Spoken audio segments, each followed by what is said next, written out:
Today we're building a custom exhaust for my 350Z drift car, and just like everything else on this project, we're doing it on a budget. If you missed the last video, we just got this thing started for the first time in years of it sitting around in my backyard. And that was super exciting, but it was also really loud. Because this car has no exhaust. So let's get to building and see what we can come up with on a budget. Now we are starting in a really good place. What I mean by that is this engine came with aftermarket DC headers, and I've got my old catless downpipes from when my race car used to be VQ. So we're off to a good start there. It's the rest of the exhaust we've got to worry about. So let's talk about what I already have and what we're going to do to make this kind of cool. Starting with this, I found this on Facebook Marketplace for 20 bucks. It's a stock exhaust that was cut, and they actually used factory exhaust tips to make a muffler delete. Now this would work if I had a street car, but I mean, this is going to be a street car, but like not this street. Now connecting our catless downpipes to that, we're going to need a Y-pipe. Now I got an aftermarket Y-pipe. I think this is a Megan or ISR. They're all kind of the same. Again, Facebook Marketplace. I got this one for really cheap because the little flexi bits are destroyed. You can see that there. Now that's not a problem for me because the catless downpipes I have actually have flex joints in them. And if you've been following me for a long time, when we first did that mod on my Z when it was a true street car, having flexes in your Y-pipe and flexes in your downpipe doesn't work. It makes both of them way too flexy, and this ends up like dragging on the ground because it's bent along with that. So we'll cut these out, put in some straight pipe. That way there's no flex here, but there'll still be flex in the downpipe. Now, just because I want to be a racer and have some fun with this build, this is an old school NVIDIA big old fart can muffler that I got for free from a friend. It was sitting in his backyard. It was attached to some rusty pipe. I cut that off, and well, why not have a big shiny fart can out of the back of this thing? And to tie in any gaps, we've got my absolute favorite 2 3/8 inch fence post. It's $20 for a 7-foot stick of this at your local hardware store. And funny enough, it's actually the same diameter as a factory exhaust. So this is going to be great to get us from that factory exhaust out to the back of the car and eventually to that silly little muffler. So let's start bolting some stuff on, taking some measurements, cutting, and welding. If you couldn't tell by the fence post, I am not a professional fabricator. I am far from it, but I've got a little MIG welder, a cutoff wheel, and enough time to make all this happen. So let's see what we could do. So since I'm not a fabricator, don't really know what I'm doing, I'm going to give you guys some insight on how I tackle a project like this. It's kind of the same thing I do with all projects. We've got our starting point. In this case, it's those test pipes. They're already mounted to the engine. They're already mounted to the car. They're not moving. We need to build from that. And we have our finishing point, which obviously is that muffler on the back of the car. Wherever I want to put it, that's not solid yet. But coming off those test pipes is going to be our Y-pipe right here. And before we can put that on the car, we need to fix, or rather delete, those flex joints. Now my plan here is to screw this into the piece of wood. That way those don't move, right? Because we need this distance to be the same, otherwise it won't bolt up. And we need these pieces to be the right length. So I'm thinking if I screw them in and maybe just tack in one side at a time, hopefully it shouldn't move. Let's give that a shot. Okay, I think this is gonna work. So we've got the Y-pipe screwed to our board here. Just have it perched up on that wheel, and I'm just gonna take a cutoff wheel, zip this guy off, and then we'll take some of our really high quality fence post and weld it in. And we'll just do that twice and should be okay. Okay, pro tip, use longer screws. This one just pulled right out of the board over there. So yeah. Okay, now the most precise way to do this would be to do it on the car. Bolt the whole thing up, chop out the sections, mock it up with the flex parts cut out, and just make sure everything fits right. It's really hard to do that when a car's on jack stands, you're in a garage. If I had a lift, it would be a totally different story, but we don't have a cool shop like that yet, so I'm making do with this, and I think it was a good idea. I just think I didn't use the right screws, and I didn't make it secure enough. I just like zipped a screw in one on each side and called it good, which obviously wasn't good, so that's all right. Okay, I'm gonna warn you, it is not pretty, but it's coming together. We've got our flex joints cut out. We've got our fence post tacked in. Now, all I did was tack it in. Don't mind the gaps, but yeah, we're gonna test fit this in the car and just make sure the distance here is correct, the angle on the flanges is correct, and hopefully I didn't mess it up too bad, and then we'll weld this whole thing out. To no one's surprise, one screw on each side and an old piece of wood was not precise enough to actually have this work. The reason I just tacked those in place is because I wasn't 100% confident that it was going to work, and I was right. Unfortunately, that means it didn't fit.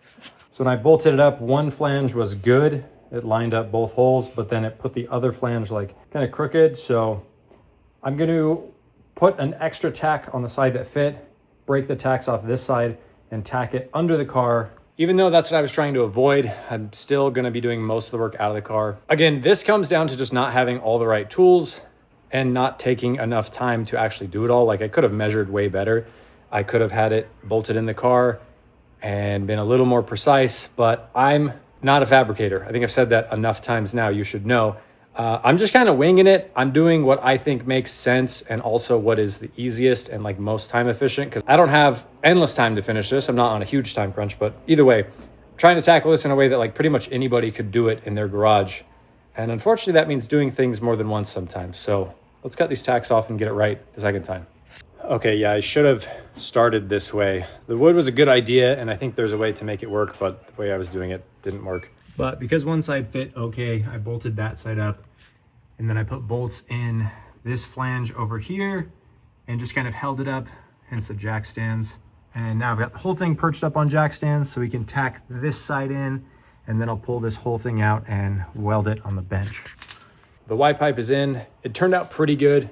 It definitely helped having it on the car, welding it in place, because now it just bolted on, no problems. And I was also able to kind of tweak where it sat to tuck it up a little bit higher. If you have 350Z, G35, or literally anything, V6, V8, anything that goes from 2 to 1, a lot of times that crossover, Y-pipe, whatever, can hang a little too low. And I know it definitely does on the factory setup. If you have a low Z, you know exactly what I'm talking about. That's why these things get scraped to death. So anything we can do to kind of tuck that exhaust up a little bit higher is going to help. As you can see, all bolted in. Our little patches look pretty good. I'm happy with that. Again, they're not perfect, but not too bad. And I just have the back held up with a jack stand so we can move on to the rest of the exhaust. Okay, the next decision, how much do we trust that little old NVIDIA fart can muffler to quiet this thing down? Now, the test pipes I have in here are resonated, so that is going to help. But I really want to cut the resonator out of this factory exhaust here, because that's another part on the factory exhaust that hangs pretty low. This one's already full of scrapes, and I'm hoping between the smaller diameter tubing, like normally aftermarket exhausts for these are 3-inch. So I'm thinking with the smaller diameter tubing, resonated test pipes, and kind of a different muffler, maybe this won't sound like your annoying VQ, but maybe it will if I cut this out. I think it's worth the risk. We're gonna cut this thing out and hope for the best. Also, it's gonna cut the weight of this about in half, because that's pretty heavy.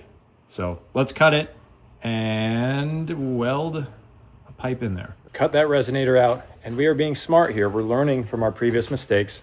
Let me show you the setup I have under the car. That is one piece. You can see it's bolted to our Y-pipe there. This is the other piece. I put it in the exhaust hanger, that way we know where it goes. And now I can measure this distance and tack it in under the car instead of making the mistake we made up there. Resonator deleted. And yes, I hit it with a wire brush, but I'm pretty happy with those welds, considering this is cheap metal and this is rusty factory metal. Not bad. They're not all perfect. There are some ugly spots like that, but you know, we're getting there. And I'm sure a lot of people are gonna say, why didn't you just buy an aftermarket exhaust? Why are you wasting your time cutting up a factory exhaust? It's not gonna flow as good. You're not gonna make as much horsepower, blah, blah, blah, this, that, and the other. Yes, this is on theme with the budget build that we're trying to do. It's saving me a lot of money. I'm maybe gonna have 120, 150 bucks into this whole setup. But ultimately, that's the reason why. It's because I'm not very good at fabricating, not the best welder, and you don't get better at any of that stuff by just buying new parts and bolting them on. So even if it's not the best exhaust I could have put on this car for the same price, I'm sure I could have found a cheap aftermarket exhaust on Facebook Marketplace or something, saved all the time and just bolted it up and called it a day. But for me, I gain a lot more out of taking on projects like this, especially when I really have nothing to lose. I mean, it's a stock exhaust and some fence post. If it goes wrong, big deal. It's easy to fix. But by doing this kind of stuff, I'm getting better at this skill set, getting better at welding, getting better at fabrication, if you want to call it that. And to me, that's absolutely worth it, regardless of whether I'm saving money or not. all that to say, I think it's worth it to take the extra time and do stuff yourself if it's something you want to get better at. I want to get better at welding. I want to get better at building stuff, even if it is just a simple exhaust. And the best way to do it is to just dive into projects like this, especially if it's a project that you don't have much to lose. So if you're looking at something on your car and you think, I'd like to do that myself, or I think I can build that myself, just go for it. Worst case, it doesn't work out.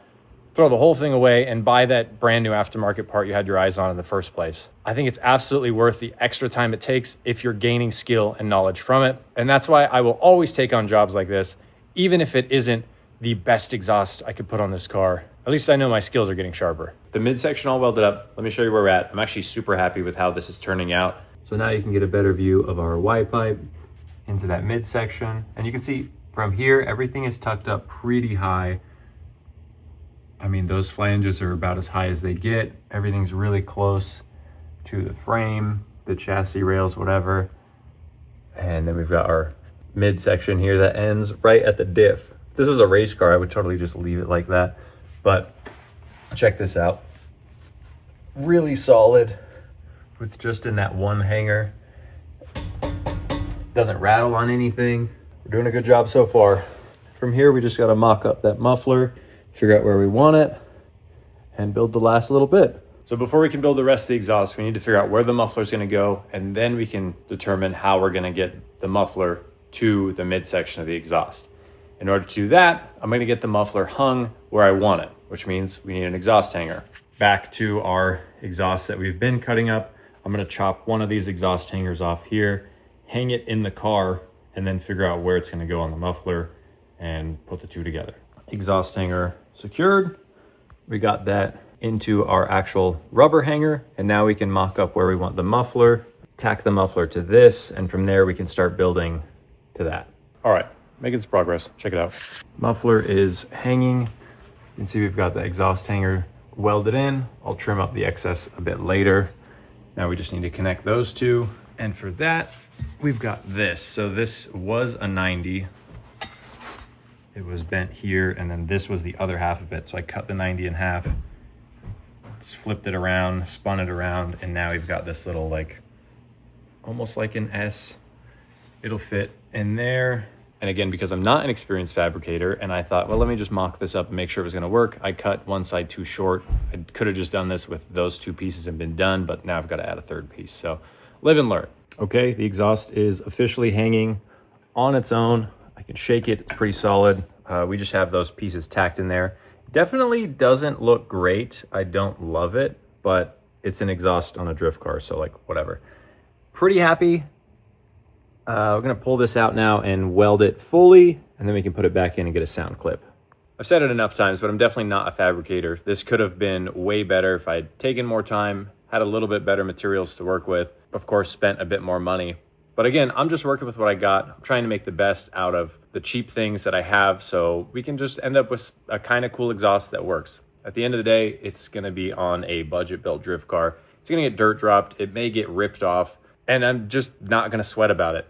This, again, was a project I'm doing so that I can learn, so that I can get a little bit better at welding and measuring and doing all the things that fabrication and exhaust work and working on cars in general is. So if you don't think it looks great, I'm right there with you, but I think it's gonna do a great job at being an exhaust on a cheap drift car. So let's get this completely welded up so we can finally hit the key and see, did I make a mistake at pulling that resonator out in the middle, or is this gonna sound kind of cool?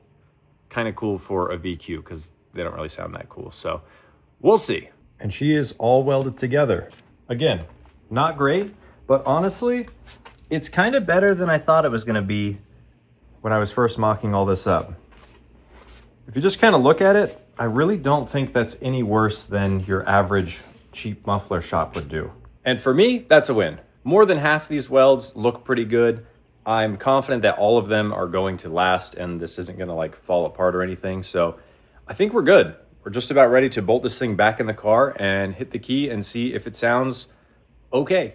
I do have a question for the welder guys out there. So like in my head, this looks okay, that doesn't.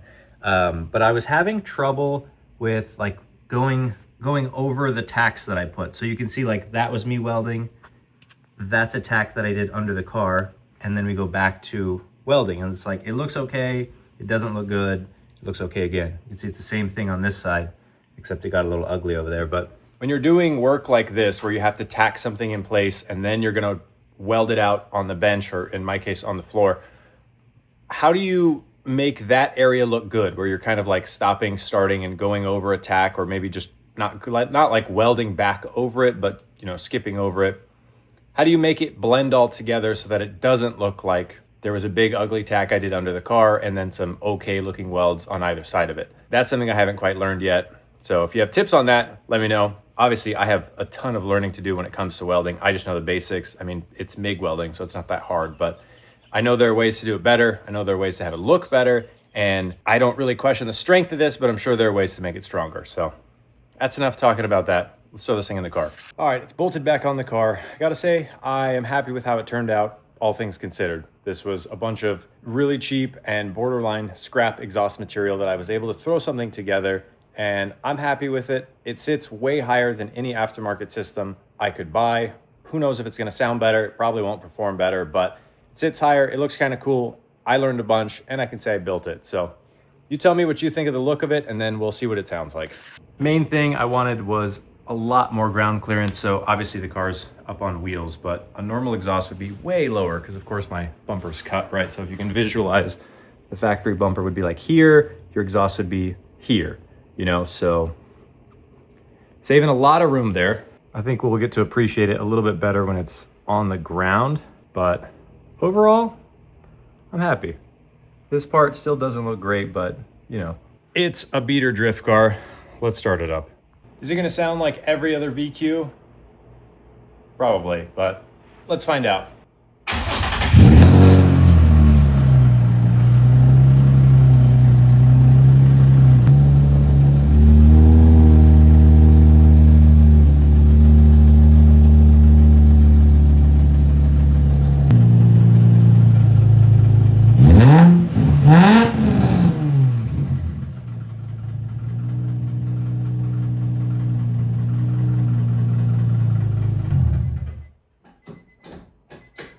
If you saw me scrambling underneath the car, it's because that noise, if you could hear it, was kind of concerning, but it was just the drive shaft or diff making some noise. For some reason, it was spinning as if it was in gear, even though it was in neutral. Maybe a clutch thing because we don't have a clutch master, slave, or any of that hooked up yet, so maybe the clutch is engaging a little bit. But aside from that, we've got one exhaust leak to fix. Thankfully, it's just a gasket. I just reused an old gasket and the top of it's kind of blown out. So easy fix down the road. All in all, I would say this was a success. I'm pretty happy with the way it sounds. It sounds like a normal VQ, but it has a little bit more of like a high-pitched, kind of raspy, ridiculous tone up at the top, which I like. When my Z was a race car, it didn't have that because it was literally just a 3-inch straight pipe.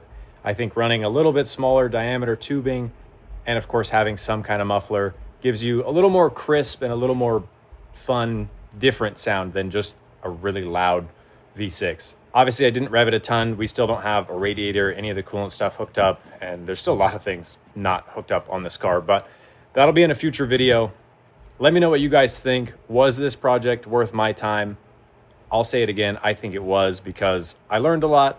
I got to use a bunch of junk material that I had laying around the house and in storage and whatever, and ultimately it came together. It sounds all right, looks all right, and it's gonna do great on the back of this drift car. But you tell me what you think down below.